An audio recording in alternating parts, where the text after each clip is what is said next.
하튼 서울복음방송 주안의 하나 2부 방송으로 이어집니다. 주안의 하나 2부에서는 성도의 삶 속에서 나오는 묵상을 나누는 살며 생각하며와 은혜의 설교, 그리고 함께 성경을 읽으며 묵상하는 Let's Read the Bible이 준비되어 있습니다. 먼저 살며 생각하며 들으시겠습니다.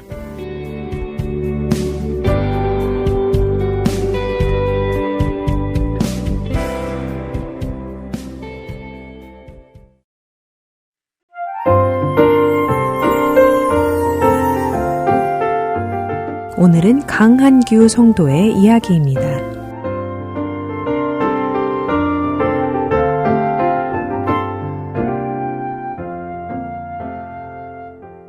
저는 현재 신분상의 문제로 취업을 하지 못하고 있습니다.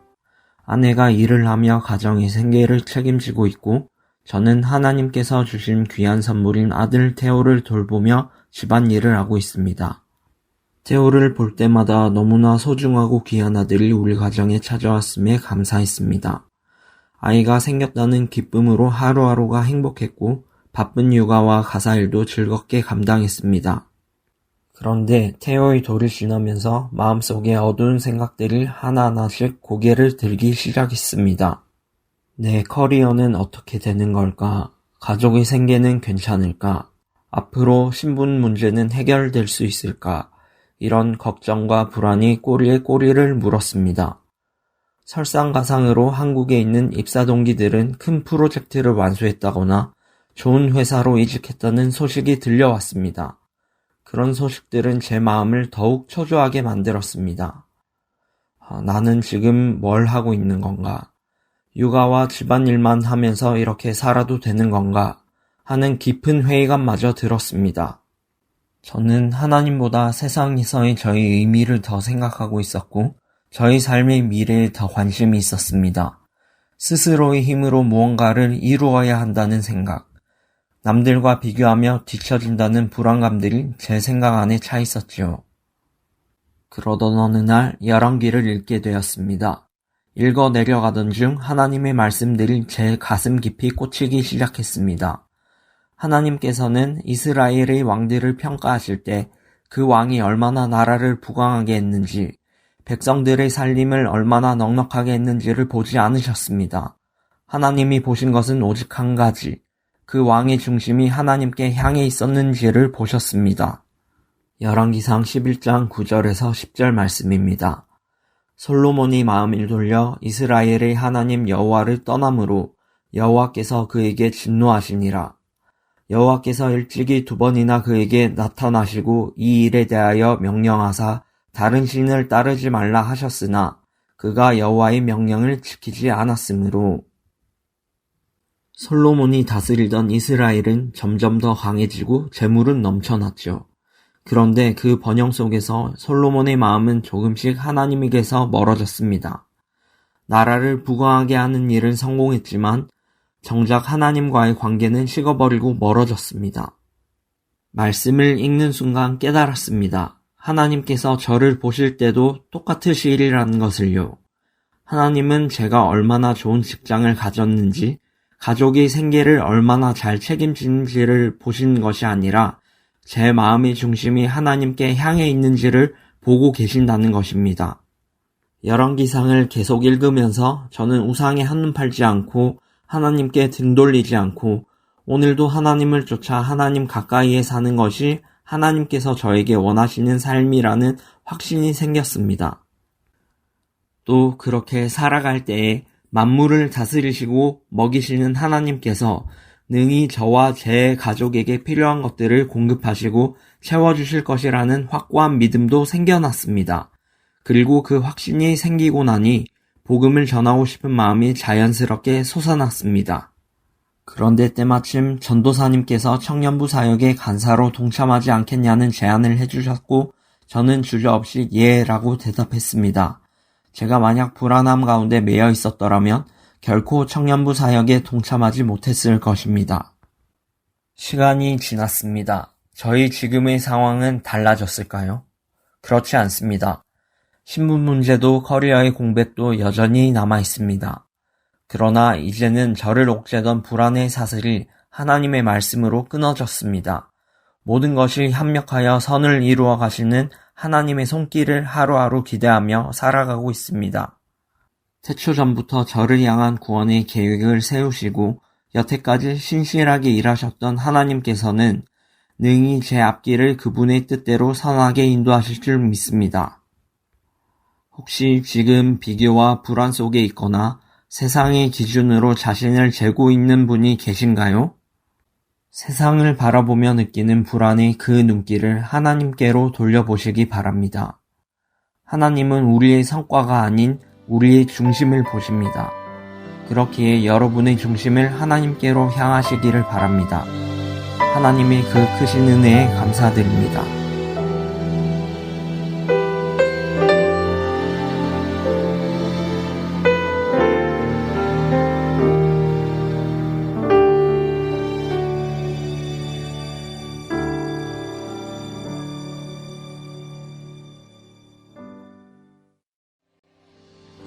세상의 유혹 시험이 내게 몰려올 때 나의 힘으론 그것들 모두 이길 수 없네. 거대한 폭풍 가운데 위축된 나의 영혼 어찌할 바를 몰라 헤매이고 있을 때 우리 다시 한번 고백합시다. 세상의 유혹 시험이 내게 몰려올 때 나의 힘으로 그것들 모두 이길 수 없네.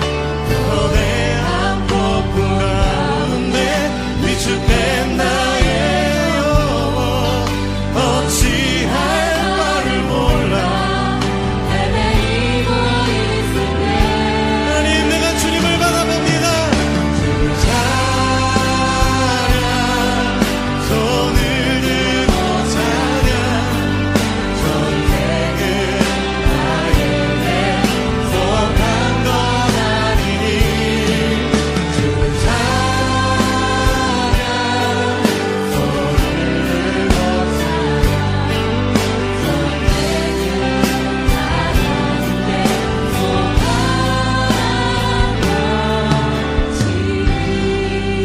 거짓과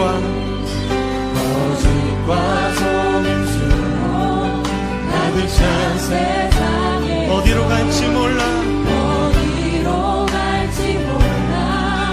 머뭇거리고 있네. 동중의 권세 잡은 자 지금도 우리들을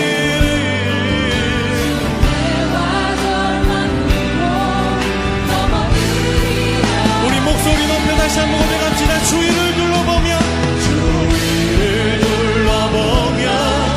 아무도 없는 듯 믿음의 눈을 들며 보이는 분 계시네.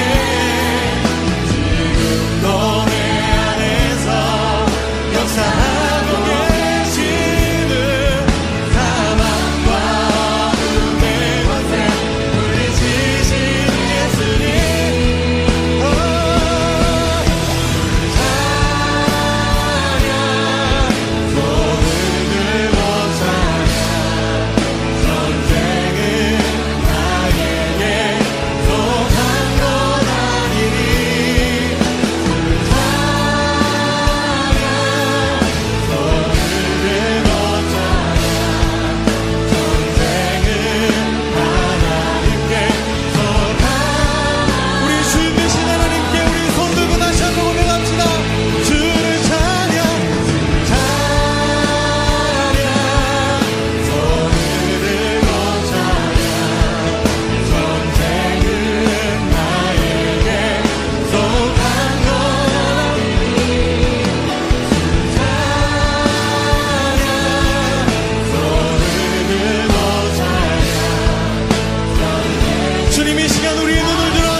나에게 속한 것 아니니 주 찬양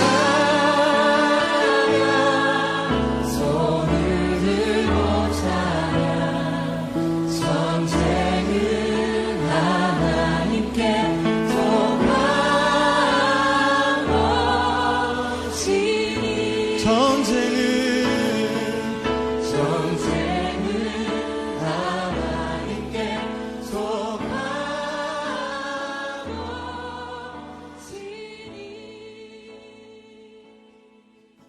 은혜의 설교 말씀 함께 들으시겠습니다.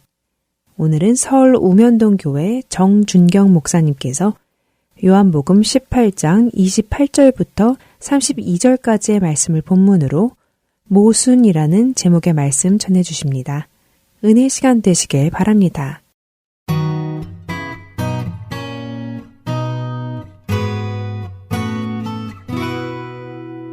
오늘 주시는 하나님의 말씀은 요한복음 18장 28절에서 32절입니다. 다 같이 일어나셔서 한 절씩 교독하겠습니다.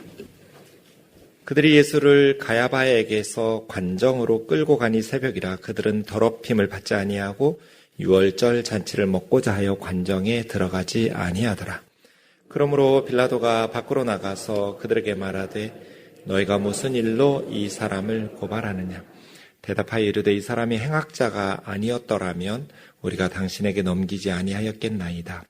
빌라도가 이르되 너희가 그를 데려다가 너희 법대로 재판하라. 유대인들이 이르되 우리에게는 사람을 죽이는 권한이 없나이다 하니 같이요. 이는 예수께서 자기가 어떠한 죽음으로 죽을 것을 가리켜 하신 말씀을 응하게 하려 함이로라.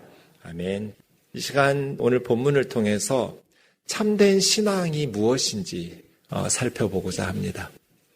마태복음 23장에 보면 사람들이 흔히 하는 착각이 나옵니다. 예수님께서 예수님 시대의 종교 지도자들에게 너희는 선지자들의 무덤을 만들고 의인들의 비석을 꾸미기를 좋아한다. 당시 사람들이 오래전 선지자들의 무덤과 비석을 이렇게 꾸미고 잘 가꾸는 것을 유행처럼 했다고 합니다. 그러면서 예수님 시대 사람들이 이렇게 말한다는 거예요. 만약에 우리가 조상시대에 살았더라면 우리는 우리 조상들이 참 선지자들을 피 흘려 죽일 때 동참하지 않았을 텐데 우리 조상들이 어리석어서 거짓 선지자들의 말은 듣고 참 하나님의 말씀을 전하는 회개와 책망을 메시지를 전하는 참 선지자들을 죽이는 일에 내가 그 시대에 살았다라면 동참하지 않았을 텐데 라고 말한다는 거예요. 그에 대해서 예수님은 정말 그들의 생각이 틀렸다는 거죠. 왜 예수님 시대의 사람들은 죽은 선지자들은 공경하는데 살아있는 선지자의 말씀은 듣고 회개하려 하지 않을까요? 하나님의 아들 메시아가 그들에게 와서 말씀을 전하는데도 왜 죽은 선지자들의 무덤을 만들고 비석은 아름답게 꾸미면서 살아있는 선지자의 말씀은 거부할까요? 죽은 선지자들의 메시지는 그들에게 위협이 되지 않아요. 그러나 살아있는 선지자의 회개와 책망을 하는 메시지는 그들에게 위협적이에요. 그래서 우리가 조상시대에 살았더라면 어리석은 우리 조상들처럼 참 선지자들을 죽이는 일에 그들의 피 흘리는 일에 참여하지 않았을 텐데 라고 생각하면서 의인들의 비석은 잘 꾸미고 무덤은 잘 돌보면서 정작 자신들의 회개를 촉구하는 선지자의 메시지는 거부하는 거죠.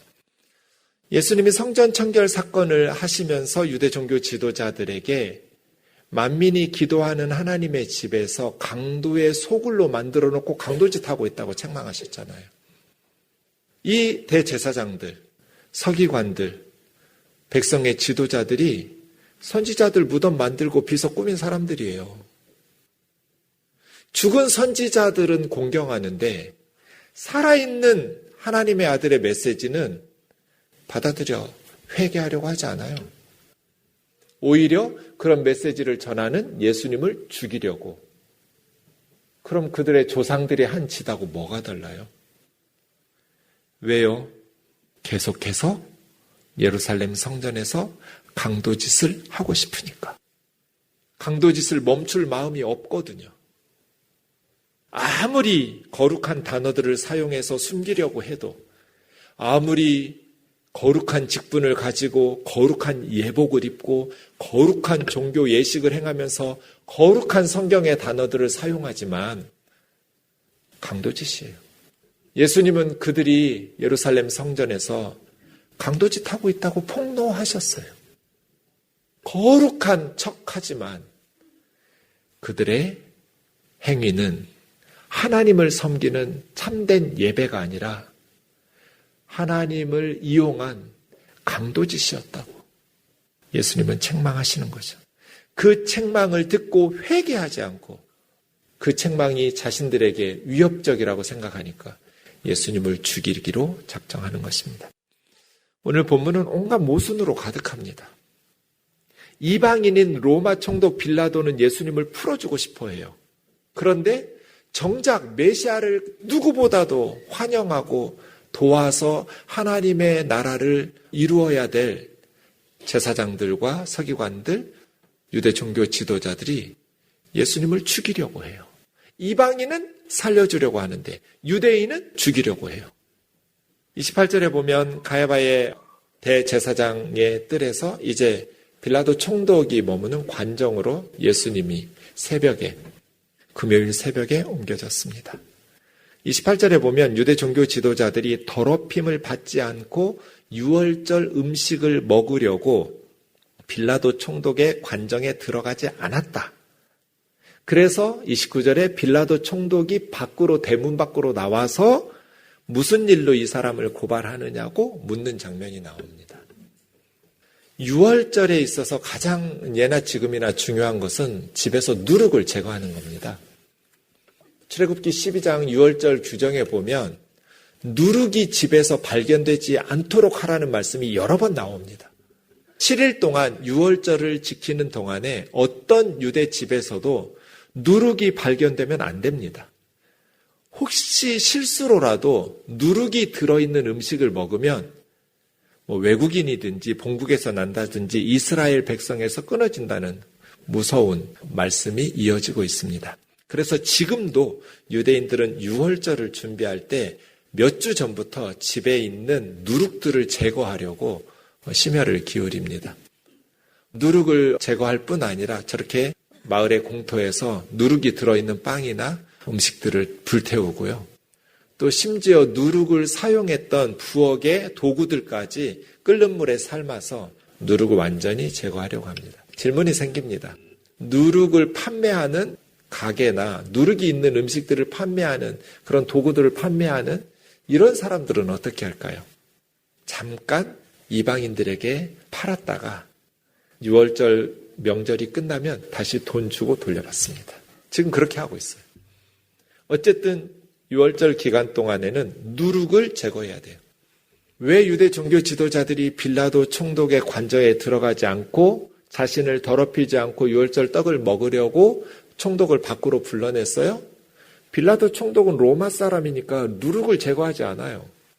6월절에도 누룩 가득한, 누룩 없는 딱딱한 빵을 먹을 이유가 없잖아요. 로마 사람들이 총독의 관저에서는. 그러니까 총독의 집에는, 관정에는 누룩이 가득해요. 거기 들어가면 스스로 부정해진다고 생각해서 밖으로 총독을 불러낸 거예요. 모순이죠. 28절 말이에요. 죄 없는 예수님을 살인하려고 총독의 관저에 집어넣으면서 정결하게 유월절을 지키겠다고 총독을 밖으로 불러내는 이 모순을 어떻게 설명할 수 있어요, 여러분? 죄 없는 줄 알아요, 자기들도. 그런데 죄 없는 예수님을 죽이려고 누룩 가득한 총독의 관저에 집어넣고 자기들은 누룩으로 더럽히지 않겠다고 유월절 잔치에 참여하겠다고 극단적 위선의 모습이에요. 마태복음 23장에 보면 외식하는 서기관들과 바리새인들에게 너희가 박하와 회향과 근처의 11조는 드리면서, 박하는 민트고요, 회향은 미나리 같은 거고요, 근체는 큐민이라고 그래서 이것도 향신료 같은 겁니다. 향신료나 채소류도 하나하나 세가지고 11조를 그렇게 철미하게 드리면서 율법이 더 중요하게 여기는 정의와 긍휼과 믿음은 버렸도다.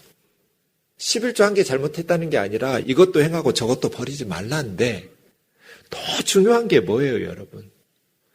정의와 긍휼과 믿음이에요. 왜 성전에서 강도짓을 해요? 믿음이 없으니까요. 하나님에 대한 신뢰가 없으니까 못된 짓 하는 거예요. 로마에서 다 착취당하고 뜯어가는데 그 불쌍한 백성들에 대한 긍휼, 자비로운 마음이 없으니까 성전에서 강도짓 하는 거잖아요. 저는 우리 성도들 헌금하는 거 보면 가끔은 눈물이 나요. 여러분이 힘들게 사는 거 아니까. 그래도 하나님 앞에 드리겠다고. 과부가 2렙타 드릴 때 예수님 마음이 기쁘기만 했겠어요? 짠했을 거예요. 백성들을 긍휼히 여기는 마음이 없으니까 성전에서 강도짓 하는 거예요. 그냥 율법에 있는 대로 바치면 되지. 성전 이방인의 뜰에서 소나 양이나 새들을 사야 받아줘요. 그런데 보통 시장보다 7배까지 비쌌대요. 다른 데서 사면 100만 원이면 살 양을 성전 뜰에서 살면 700만 원 줘야 돼요. 그렇게 안 하면 제사 안 받아줘요. 이게 강도짓이 아니고 뭐예요? 백성들에 대한 긍휼히 여기는 마음은 버렸도다. 정의를 버렸도다. 뭐가 더 율법이 우리에게 요구하는 중요한 것이냐. 죄 없는 예수님은 살인하려고 빌라도 총독 설득하려고 총독 관제에 밀어넣고 자기들은 더럽히지 않고 유월절 잔치 떡을 먹겠다고 총독을 대문 밖으로 불러내는 사람들. 뭐가 중요한데요? 참된 신앙이 뭐냐? 29절 빌라도가 밖으로 나가서 무슨 일로 이 사람을 고발하느냐고 묻습니다. 그러면 구체적인 범죄 사실을 제시해야 돼요. 사형시키는데 사형을 요구하면서 구체적인 범죄 사실을 제시하지를 않아요. 행악자가 아니면 당신에게 넘겼겠습니까? 이게 무슨 말이에요? 죽여야 된다면서 사형을 시켜달라고 요구하면서 십자가에 못 박으라고 외치면서 왜 사형을 시켜야 되는지 구체적인 범죄 사실을 제시를 안 해요. 빌라도도 기분 나빴을 거예요. 판결은 우리가 내렸으니 당신은 집행만 하면 돼. 이런 식이잖아요. 행악자가 아니면 당신에게 넘겼겠습니까? 사랑하는 자매 형제 여러분, 이렇게 악을 행하면서도 하나님 앞에서 거룩하고 경건하게 살겠다고. 빌라도가 말합니다. 나는 이 재판에 간섭하고 싶지 않다. 나 끼어들고 싶지 않으니까 너희 법대로 너희가 데려다가 재판해라. 우리에게는 사람을 죽이는 사형권이 없습니다. 친로마 유대인을 사형해서 없앨까 봐 거기까지는 허락하지 않은 거죠. 근데 놀랍게도 모순이 또 32절에 나옵니다. 유대 종교 지도자들은 그냥 예수님을 십자가에 처형시키려고 했어요. 그런데 놀랍게도 이것은 예수님이 자신의 죽음이 어떠한 죽음으로 죽으셔야 될 것을 미리 말씀하신, 요한복음 앞에도 여러 차례 말씀하셨어요. 4장부터 계속 말씀하셨던 예수님의 어떠한 모습의 죽으심에 대해서 성취하는, 예수님의 말씀을 응하게 하는 모순이 발생합니다. 예수님의 예언을 응답하게 하려고 할 계획은 전혀 없었어요. 근데 그들이 십자가를 고집함으로써 역설적으로 하나님의 뜻이 그리고 예수님의 예언이 성취되게 되었어요. 그럼 유대인들은 왜 굳이 예수님을 십자가에서 처형하려고 노력했을까요? 조용히 암살할 수도 있었잖아요. 굳이 자기들의 뜻에 고분고분 따라주지도 않는 빌라도 총독을 굳이 설득해가지고 예수님을 십자가에 처형시키려고 한 이유가 뭘까요? 이스라엘 사람들은 참 선지자는 그 시대에는, 선지자가 살던 시대에는 박해를 받는다는 사상이 있습니다. 이사야 톱으로 썰어 죽였죠. 예레미야 감옥에 가고 돌 맞고 끌려다니면서 참 선지자가 제대로 당시에 대접받은 선지자가 거의 없어요. 거짓 선지자들이 선지자가 살던 시대에는 인정을 받고 사람들에게 존경을 받았죠. 지나놓고 보니 거짓 선지자와 참 선지자가 발견되는데 참 선지자는 당대에는 고난을 받는다. 예수님을 다른 방식으로 고난을 해서 죽이면 자기들이 참 선지자를 죽인 사람들이 되잖아요. 그런데 더 이상 이런 논란을 없앨 가장 강력한 무기가 성경에 있습니다. 신명기 21장 23절입니다. 신명기법에 의하면 나무에 달린 자는 하나님께 저주를 받았다는 말씀이 있어요. 그래서 십자가라는 나무에서 죽이면 하나님이 저주해서 죽은 자니까 말씀에 의해서 너무나도 명확하게 예수는 하나님 앞에 스스로 신성모독한 죄악을 범하다가 하나님의 저주를 받아 죽은 자가 명백해지니까 신명기 21장 23절 때문에 나무에 달아 죽이려고 한 거예요. 예수 운동의 뿌리를 뽑아버리는 거예요. 더 이상 예수님에 대해서 아무리 예수가 많은 사람들의 질병을 고쳐주고 많은 사람들에게 사랑을 베풀고 그래서 많은 사람들이 마음으로 예수님에 대해서 존경하는 마음이 있어도 십자가 신명기 21장 23절에 의하면 하나님이 저주한 자, 하나님께 저주받아 죽은 자가 되기 때문에 예수님에 대한 일말의 희망도 사라지게 되는 거죠. 싹을 자르겠다는 거예요. 그래서 사도행전 26장에 보면 사도 바울의 재판하는 내용 중에 사도 바울이 고백하는 게 있습니다. 내가 예수님 만나기 전에 다메섹 도상에서 주님을 만나기 전에 나사렛 예수 이름을 대적하여서 많은 일을 행해야 된다고 스스로 생각하고 있었다. 그 근거가 신명기 21장 23절이에요. 그래서 11절에 보면 예수 믿는 사람들에게 강제로 예수님을 모독하게 하는 말을 시켰다는 거예요. 신명기 21장 23절을 들이대면서 예수님에게 저주하게 했다는 거예요. 크리스찬들에게 협박하면서. 그리스도인들을 위협하면서 이 무식한 인간들아, 성경 봐라, 하나님 말씀 봐라. 예수는 하나님께 저주를 받은 자다. 나무에 달린 자마다 저주를 받았다고 하지 않냐. 근데 바울이 깨달은 게 뭐예요? 갈라디아서 3장 13절이에요. 예수님이 저주를 받았는데 예수님이 잘못해서 하나님의 저주를 받으신 것이 아니라 우리 때문에 대신 저주를 받았다라는 것을 다메섹 도상에서 깨달은 거예요. 신명기 21장 23절을 인용하면서 나무에 달린 자마다 저주 아래 있다는 신명기 말씀을 인용하면서 예수님은 하나님의 저주를 받은 게 분명한데 예수님이 잘못해서 하나님의 저주를 받으신 것이 아니라 우리 때문에 예수님이 대신 저주를 받았다라는 것을 깨닫게 된 거예요. 그리고 나니까 구약의 모든 예언의 말씀이 바울에게서 이해가 돼요. 이사야 53장 우리는 다 양 같아서 그릇 행하여 각기 제 길로 갔거늘 여호와께서는 우리 모두의 죄악을 그에게 담당시키셨다는, 우리 대신 죄지고 세상 죄를 지고 가는 하나님의 어린 양을 이해가, 우리를 대신해서 저주를 받았다라는 것을 깨달으면서부터 시작해요. 사랑하는 자매 형제 여러분, 예수님이 십자가에서 죽으신 것은 빌라도 총독의 어리석은 선택, 무책임한 재판장 때문이기도 하고 타락한 유대 종교 지도자들의 사악함 때문이기도 하고 위선적임 때문이기도 하지만 우리 때문입니다.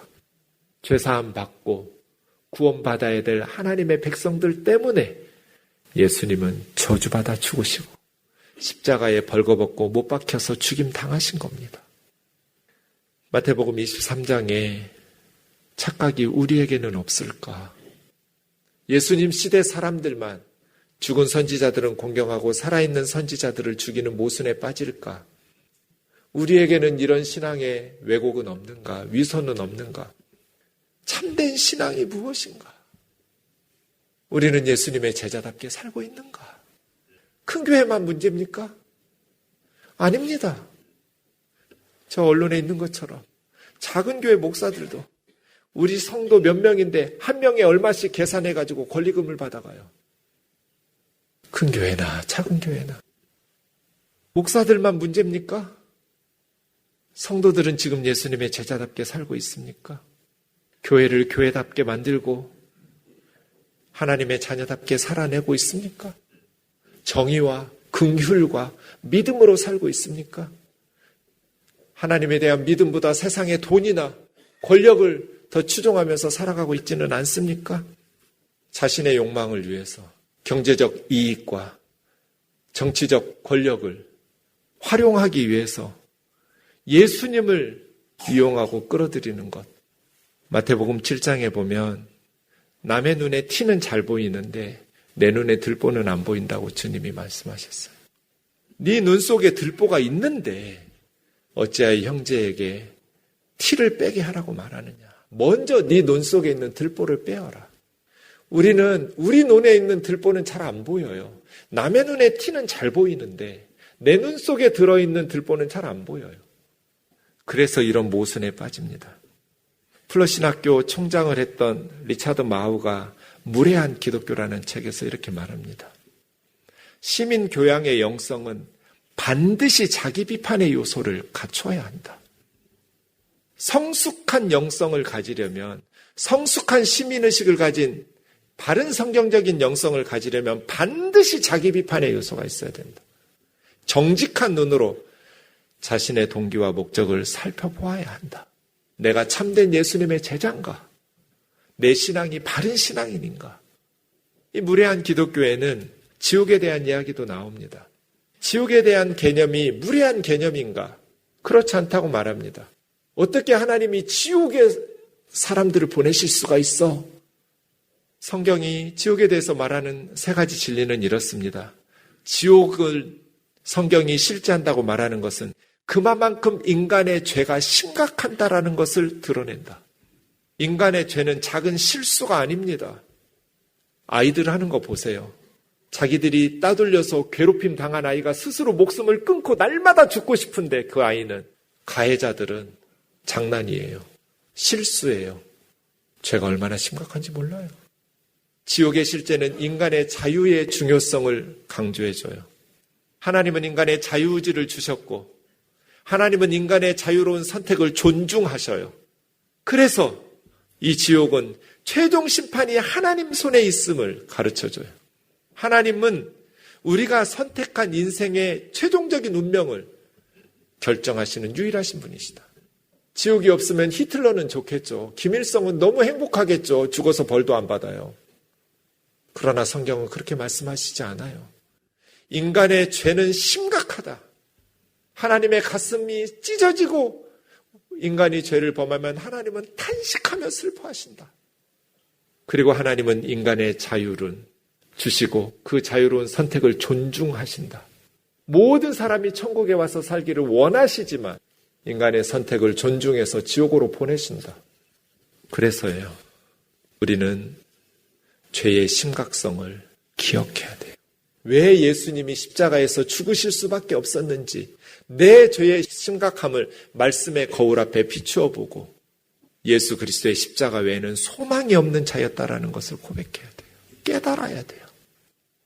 교회에서 너무 많이 죄라는 말을 듣고 십자가의 복음을 들으니까 무뎌져요. 건성으로 들어요. 그저 그러려니 하고 또 넘어가요. 내 죄가 얼마나 심각한지 건성으로 느낄 말이 아니에요. 그리스도의 십자가 앞에 설 때 섬뜩하게 나를 세워야 될 말이에요. 십자가를 볼 때마다 우리의 죄가 얼마나 심각한지를 깨닫게 됩니다. 오직 나의 의로는 이 죄를 씻을 수 없다라는 것을 깨닫게 됩니다. 예수 그리스도의 십자가 외에는 내가 죄로부터 벗어날 수 있는 길이 없다라는 것을 깨닫게 됩니다. 나를 보면 절망하게 되고 불안하고 하나님의 심판대에서 쫓겨날까 두렵지만 예수 그리스도의 십자가를 보면 평안을 얻습니다. 확신을 가지게 됩니다. 갈라디아서 3장 13절처럼 주님은 우리를 위해서 저주를 받으셨기 때문입니다. 그래서 갈라디아서 6장 14절에서 사도 바울은 이렇게 고백합니다. 같이 읽겠습니다. 시작. 내게는 우리 주 예수 그리스도의 십자가 외에 결코 자랑할 것이 없으니 그리스도로 말미암아 세상이 나를 대하여 십자가에 못 박히고 내가 또한 세상을 대하여 그러하니라. 우리 주 예수 그리스도의 십자가 외에는 결코 자랑할 것이 없나니 우리 주 예수 그리스도의 십자가 외에는 우리를 구원할 것이 없기 때문입니다. 죄의 심각함, 그러나 예수 구원의 확실함 속에서 오늘도 우리는 예수 그리스도를 의지하여 십자가를 붙잡고 믿음으로 살아가기를 주의 이름으로 축원합니다. 우리뿐 아니라 세상의 모든 사람들에게 복음을 전해야 됩니다. 모든 사람이 천국 가기를 하나님은 원하시고 기뻐하세요. 예수 그리스도를 믿고 구원받기를. 주님은 지금도 사람들의 마음의 문을 두드리면서 지옥의 문을 열고 나오라고, 함께 천국에서 살자고 요청하신다라는 것을 기억하고 전도인의 사명을 다하는 저와 여러분 되기를 주의 이름으로 축원합니다.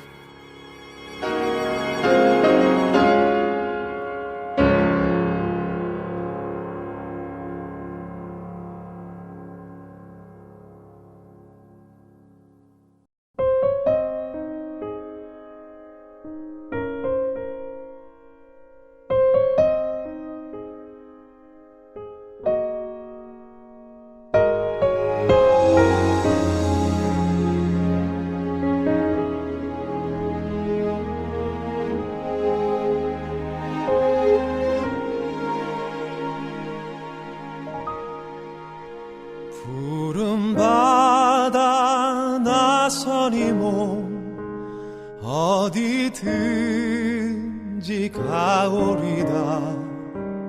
괴로우나 즐거우나 주만 따라가오리니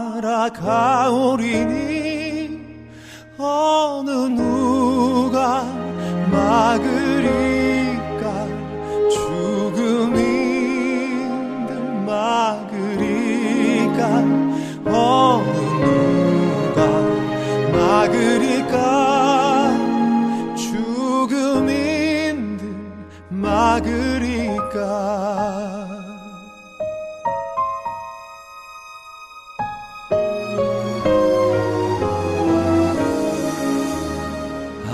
골골짝 빈들에도 복음 들고 가오리다. 소돔 같은 거리에도 사랑 안고 찾아가서 종의 몸에 지닌 것도 아낌없이 드리리다. 종의 몸에 지닌 것도 아낌없이 드리리다.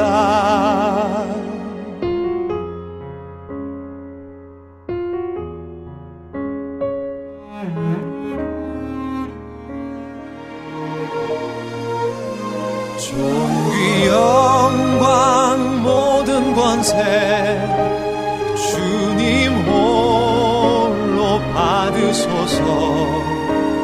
괴로우나 즐거우나 주만 따라가오리다. 어느 누가 막으리까. 죽음인들 막으리까. 어느 누가 막으리까. 죽음인들 막으리까. 어느 누가 막으리까. 죽음인들 막으리까. 어느 누가 막으리까. 죽음인들 막으리까.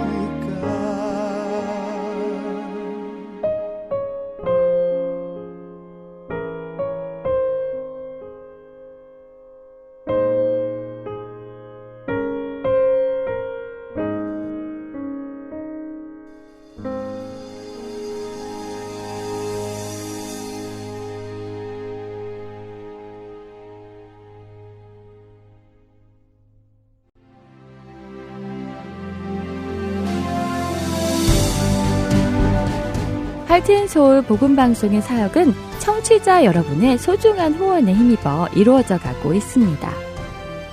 매월 정기적인 후원은 저희 사역을 계획하고 추진해 나가는 데 기초가 됩니다. 홈페이지 www.heartandsoul.org로 접속하셔서 참여하기를 눌러 크레딧카드로 매달 정기적으로 후원하실 수 있습니다. 어카운트 셋업에 도움이 필요하신 분들은 602-866-8999로 전화 주시면 도와드리겠습니다. 여러분의 기도와 후원으로 예수님의 생명의 말씀이 필요한 곳에 전달됩니다.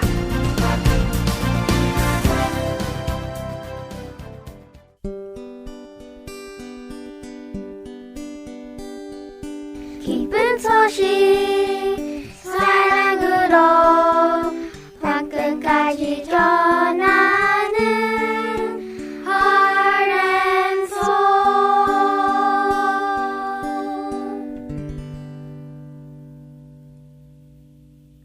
이어서 Let's Read the Bible 함께 들으시겠습니다.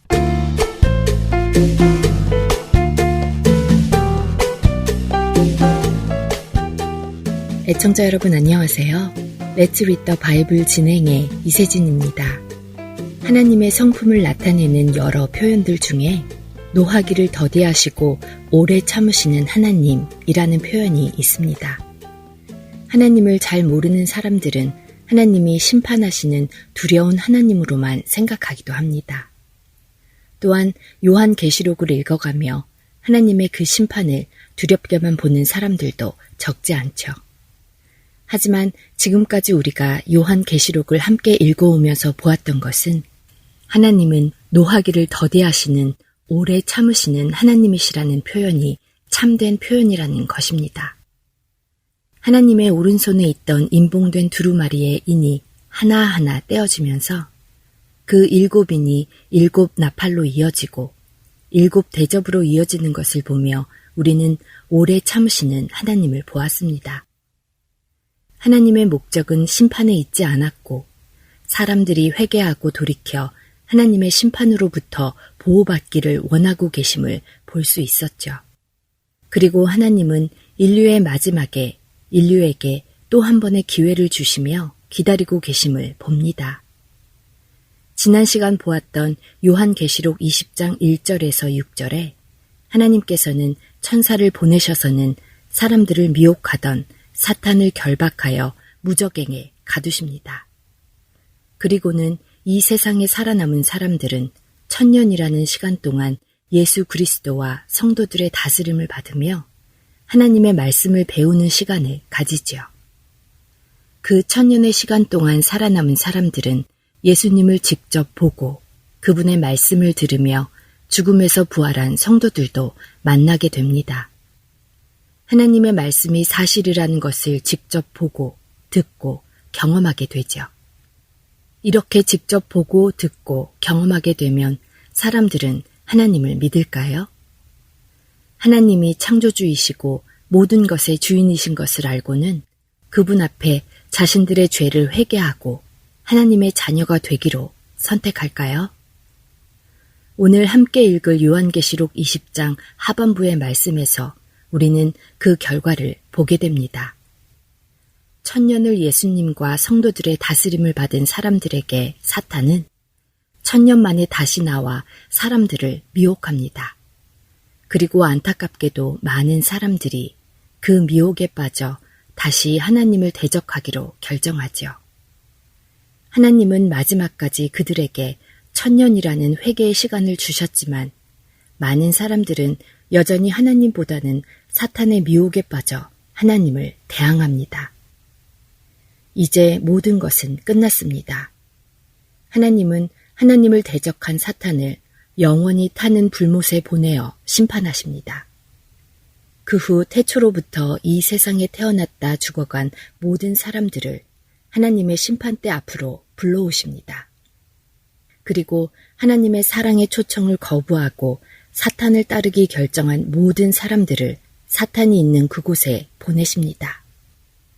그들은 그들이 원하는 대로 사탄과 함께 영원한 불못에서 함께 살게 됩니다. 그리고 죽은 자들을 가두고 있던 음부도 더 이상 필요 없기에 불못에 던져지고 이제 사망도 없기에 사망도 불못에 던져집니다. 하나님을 대적하여 생겨난 모든 것들은 하나님의 임재가 없는 곳으로 들어갑니다. 사람은 영원한 존재입니다. 단지 어디에서 그 영혼을 보낼 것인지를 결정해야 하는 것입니다. 하나님과 영혼을 보내는 것을 생명이라 하고 사탄과 영혼을 보내는 것을 죽음이라고 합니다. 여러분은 어디에서 여러분의 영혼을 보내실 것입니까? 생명을 선택하는 우리 모두가 되기를 바랍니다. Let's read the Bible. 요한계시록 20장 7절에서 15절까지의 말씀을 읽겠습니다. 천년이 참에 사탄이 그 옥에서 놓여 나와서 땅의 사방 백성 곧 곡과 마곡을 미혹하고 모아 싸움을 붙이리니 그 수가 바다의 모래 같으리라.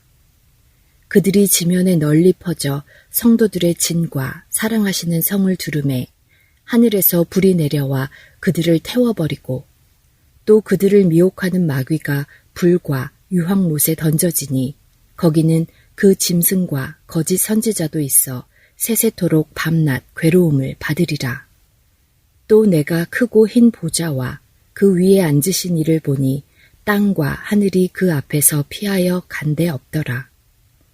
또 내가 보니 죽은 자들이 큰 자나 작은 자나 그 보좌 앞에 서 있는데 책들이 펴 있고 또 다른 책이 펴졌으니 곧 생명책이라. 죽은 자들이 자기 행위를 따라 책들에 기록된 대로 심판을 받으니 바다가 그 가운데에서 죽은 자들을 내주고 또 사망과 음부도 그 가운데서 죽은 자들을 내주매 각 사람이 자기의 행위대로 심판을 받고 사망과 음부도 불못에 던져지니 이것은 둘째 사망 곧 불못이라. 누구든지 생명책에 기록되지 못한 자는 불못에 던져지더라. Let's read the Bible. 오늘은 요한계시록 20장 7절에서 15절까지의 말씀을 읽었습니다.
참 하나님과 그 아들 아는 삶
주안의 하나 2부 준비된 순서는 여기까지입니다. 계속해서 주안의 하나 3부로 이어집니다. 주님의 말씀을 더 알아가는 시간 되시길 소망합니다. 안녕히 계세요.